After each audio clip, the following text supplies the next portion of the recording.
best of the Dan Le Batard Show with Stugotz. Welcome to Dark Theories and Conspiracies. Are aliens real? With Jeremy Corbell, host of Weaponized. Now, this guy's making sense so far, but I just want to know, I'm a little skeptical when it comes to this stuff, so I'm going to let you guys know at the end of this where this guy falls on my kook meter. I just want to throw that out there. I don't want to be disrespectful. My name's Chris. Chris, hold on. Let me ask you something. Extraordinary evidence requires what? Extraordinary claims require extraordinary evidence, right? You're one of those guys. That's right. Okay, cool. So I believe that extraordinary claims, that they require evidence. I think it's extraordinary that people don't know the evidence. So it's not your fault. Skepticism is good. I am more skeptical than you know. We've never met, Chris. But here's the deal, brother. If you are not caught up, that's not my fault. That's yours. Meter's moving. Let's get you caught up right now. He's calling you ignorant. And no, not at all. What I'm saying is that the stigma is so vast. It's in our military. The stigma is what causes lack of information. We are in a data-rich environment when it comes to UFOs, but the public, the general person, taking their kids to school, paying their bills, it's a data-poor environment, and it doesn't need to be that way. So let's get there, Chris. You're in a pink room with a safe and a typewriter. Mm-hmm. I am. Pink is my favorite color. You busted me, and I don't know what you're talking about the safe. Is there an alien in that safe, or what? An alien? Can't confirm nor deny what's in the safe. Sorry. What is the evidence? What evidence do we have? Okay, so it depends what you're talking about. Like, on what level do you want evidence? I've released military-filmed, Pentagon-confirmed, UFO-designated footage. I mean, you're talking about craft that do things that we can't do. I'll give you one example, because if you want evidence, how long a show we got? Very simple. Commander David Fravor off the west coast of California in 2004, he engaged an object, a craft of unknown origin. He was tasked and sent out there on a training mission. When he went out there, he observed, but not only that, Commander Chad Underwood filmed what we now know as the Tic Tac UFO.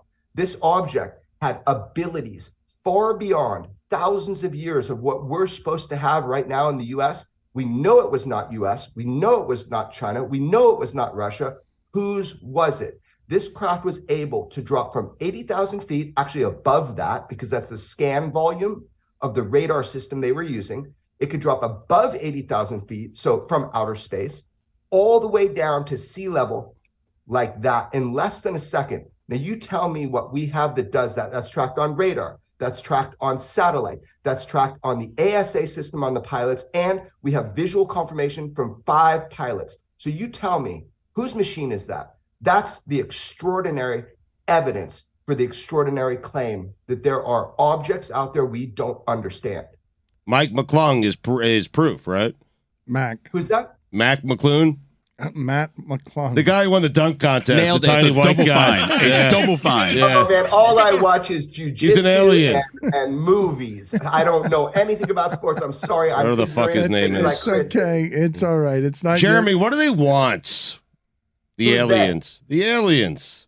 Okay, but you're making an assumption now. So what do you call an alien? Something that is unknown to you, you say is alien to you. If you're talking about beings from another planet, you're making a leap in logic, which I don't know yet if that's true. Although I do suspect by the types of propulsion systems that are documented from our military that they do come from somewhere else. So they will be alien to you. They will be alien to me. But I don't know exactly what that means. What do they want? That was your question. How could I know that? I don't even know what I want. That's fair. The podcast series. What are you on for? I mean, is called Weaponized. His show explores strange phenomena, UFOs. He just blinked for the first time in this entire interview. Did. Yeah. He's one of them. I'm not an alien. Conspiracies. That's exactly what an alien would say. Hard evidence related to the paranormal, cutting edge science, big time crimes. Do you think that there is we obviously know more than what we've released, and as of a few years ago, we've declassified all this, and we've totally acknowledged there are things out there that we don't understand that can do things we can't explain. But do you think a part of this is being withheld from the public now just because so many deities would be confused by this and would not know where to go, and us as a species right now, we couldn't handle the truth? Well, first of all, we can handle the truth. We have a right to know and need to know, and I feel a duty to find out. But is there a cover-up? Okay, so that's what I'm talking about. Like, this is not theoretical. We have documents from the CIA, from the FBI. This is a historic cover-up. Nobody wants to admit that there is a technology out there that is far more superior than the greatest supernation that we know on planet Earth. So you're asking me, is there a cover-up? Man, they cover up how much they spend on a toilet seat at the Pentagon. So you're asking me if there's a cover-up about UFOs? Yeah, the answer is effing yes. You know what? My boy's cooking right now. Let my boy cook. I'm with him. He is cooking. I don't understand that reference. Can you explain that? You're spitting. That's me. It's Tony. That was Tony. That's a fine. Yeah, sorry. It's okay. So it's a I don't know different that reference or what it means. I'm saying I'm with you, brother. That you're cooking right now with gas. Yeah, you're he cooking with gas says that he's with you. Right. That you're preaching. You're not a kook. Yeah, he lost his voice. Pardon him. He has a Cuban voice box, and it was really dry in Salt Lake City. Yeah. Is that Dan? No, I'm Dan, and we've got an assortment of clowns parading around us. And Cubans. That's good. Look, guys. I really appreciate you want to cover this topic. We kind of have fun with it, right? Everybody's like, oh man, this is kind of crazy. The thing is that it might be the biggest story of our time. In fact, I'm pretty sure it is. It's either that there are beings that are non-human, so non-human intelligence engaging humanity, or we have some sort of deception program where we're being led to believe that. Now, that is much less likely, much less, because it would be coordinated over generations. So it's good to have fun with this, but let's be honest. Isn't this curious? Super. And if this technology is out there and can do things, and this is just one ship, then one would make logical assumptions that if they have this type of technology, they have technology to do worse. Why haven't they? Why are they just observing? Playing with their food. Why is everything... it's a lot of people get skeptical of UFOs because it's a lot like Bigfoot in that, okay, but nobody can get me a crystal clear image of this. Nothing like Bigfoot. No, but we have so many photos and images, and the Pentagon confirmed, and we have military pilots that come forward with footage, radar, sonar, thermal, everything. There's nothing like Bigfoot. And I've seen the videos that you're mentioning, but still, you referred to it as a Tic Tac because it appears as a Tic Tac.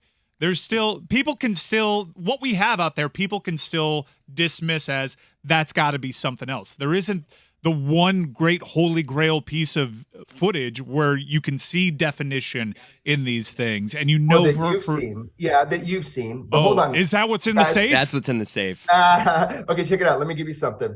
So why is it called the Tic Tac UFO? This is freaking hilarious. So the guy that filmed it is named Commander Chad Underwood. He was under Commander David Fravor, who was head of the Black Aces. And when they engaged this UFO for the military, the guy comes back from filming this, and the stigma is so bad. So the guy's asking him, kind of in the CIC, they call it, which is the Combat Information Center. They're saying, so what did it look like? And all this guy's thinking is like, if I tell him, it's going to sound crazy. So he started thinking about 80s movies, and he's like, Airplane. I remember that movie. And there's this great scene in Airplane where they're describing a plane. And he's like, it's cylindrical. It looks like, I don't know, a Tylenol with wheels. And he was like, I can't say Tylenol. That's too crazy. So he's like, looks like a Tic Tac, sure. So that's how it got the famous name, the Tic Tac UFO, because it was oblong. It was this kind of a chalkboard white, or kind of like drawing board white. And it was just an unbelievable machine that could do maneuvers that seemed immune to inertial effect. And what that means for people as about my level of smartness, which is I had to learn what inertial means. I looked it up on Google. But it's like the idea that it can move instantaneously without deceleration or acceleration.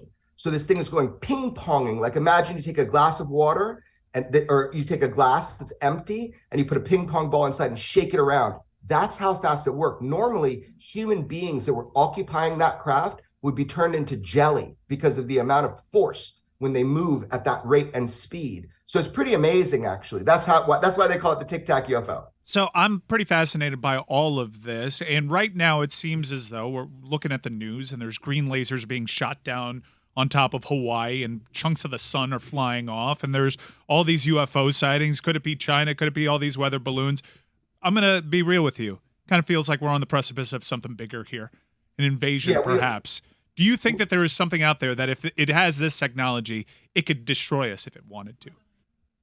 Well, for sure, the technology that we are witnessing can be weaponized. And I'm going to shoot you straight here, and you don't need to believe me because we'll see if I'm right.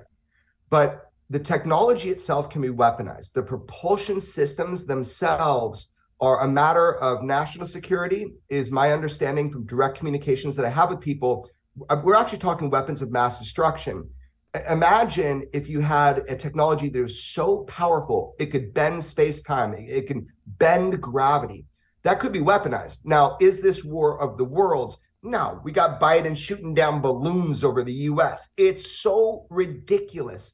This has been with us for a long time. So if whoever operates these technologies, let it be terrestrial, some nation we don't know about that's just been here thousands of years, or if it is from somewhere else, and you choose your poison on that, non-terrestrial, non-human intelligence, other planets, other dimensions, I don't even know what that means. There's nothing to fear because it's been with us for a long time. And also, if this type of civilization or this type of entities that make these craft, if they wanted to hurt us, you figure they would. However, if you want to get dark and weird, I just released on our last episode something about cattle mutilations, which I had an allergy to. I was like, oh, what is this about? This has nothing to do with UFOs. God damn, was I wrong. Turns out the FBI studied this back in the day, and this is all documented. And you can look at the FBI files on cattle mutilations. So my question to you is, if you are raising a herd for food of cattle, do you feed them? Do you give them water? Do you give them antibiotics if they're sick? Do you actually genetically alter them in some way to make them better food for you? I sure hope that's not what's going on here. I don't think it is, and I'm kind of making a joke. But the point is, we haven't been harmed. Maybe we've been assisted. So whoever this is, whatever their intent, scientifically, we should look at this, we should explore it, and we should look at it sober-minded and reduce the stigma. If we can reduce the stigma, then we're going to see what's right in front of our eyes. What can I, as a normal person, do about any of this? I'm not sure you're a normal person. You could be a reptilian from Zorgon, but here's the deal. Good question. Normal person. What can you do? Be loud. Ask questions. Have normal conversations. Look at the evidence. Start listening. Watch the 60 Minutes episode with Commander Fravor and Dietrich was her name, another fighter pilot that saw the Tic Tac. Look at the releases that I put out. Watch the interviews I did on CNN. Watch and listen and try to understand the evidence. Now, I have just started dropping UFO bombs, right? I have been known or become known as somebody that obtains and releases as a journalist what was once classified, but the moment I make it public, it's unclassified because there's no designation, images of UFOs filmed by our military. And I'm telling you, I've just started. So pay attention, have conversations, do podcasts like you're doing, and maybe write some people, some representatives, and say, hey, I actually want to know what's up. What's up with UFOs? Do you have a best theory on what's happening right now in the news where the government is shooting stuff down and doesn't know what it is that it's shooting down or claims that it doesn't know and won't reveal what it's shooting down? Well, I don't know, a best theory. There's probably smarter people that got better theories than me, but here's the deal. My theory is just my observation. My observation is that I've looked at this for many years and I talk with people on the Hill, in the Pentagon, in every agency you can imagine. I have people that inform me as a journalist. What I know is that this is a charade, that we know that these objects are always there, that we just change the settings on our radar because we don't want to see these objects because they don't have anything to do with flight safety. But then when you adjust that radar system and you get NORAD looking at this, they're everywhere, all the time, ubiquitous across the globe, not a US issue. It's everywhere. So what we're seeing now is kind of comical. We're like shooting at balloons with missiles that we know are Chinese reconnaissance balloons. Guess what? Chinese reconnaissance balloons, just like this one, been floating over our skies for more than 50 years. So why the theatrics? Why do we shoot a missile at it and barely hit it, by the way? Lower right, crazy. So here's the deal. I don't know. I don't know why they're doing this. All I know is that it's a story that got picked up. And if you know anything about media, it's pretty easy to get a story picked up if you're the Pentagon. So what's the point? Is it acclamation? No, they're going to say it's balloons because it is balloons. And I said that the day this started, what the real issue is, nobody wants you to know. And the real issue is that there's a technological nation or a technological entity that are making craft that are far beyond our knowledge. And we've been trying to reverse engineer them, and we can't. And we can't because of the material science. Until we learn how to replicate the physical materials, which would require atomic layering in zero gravity, as strange as that sounds, we're never going to get anywhere. But everybody's afraid that some other nation is going to figure what they call a derivative technology from the technologies that we have been reverse engineering. Thank you, Jeremy. Again, the name of the podcast is Weaponized. I feel like we should all say it together in a way that brings attention to the podcast. Weaponized. Weaponized. Weaponize your curiosity. Thank you, Jeremy. Weaponize. Okay, and Chris, open your eyes, man. No. It's good. It's good. Stay that way. We should go to the kook meter. Yeah, we have to. You're a very moderate kook. Right. Like your kook level's not that high. You came on. You're very. Oh, I'm way saner than you crazy looking guy. But here's the deal. The beard. We can use those words and we can point fingers and we can say that people aren't until you look at the facts. So there you go. Jack. Thank you, Jeremy, and also thank you, you crazy looking guy. He was complimenting you. I mean, Yeah, look, you're all really handsome. I don't know if this is just audio or it's visual, but you're all really handsome. So you got that going for you, and that's nice, as they say in Caddyshack. But you really got to up your game on UFOs. Yes, agreed. Okay. Agreed. I keep Thank you, sir. telling him.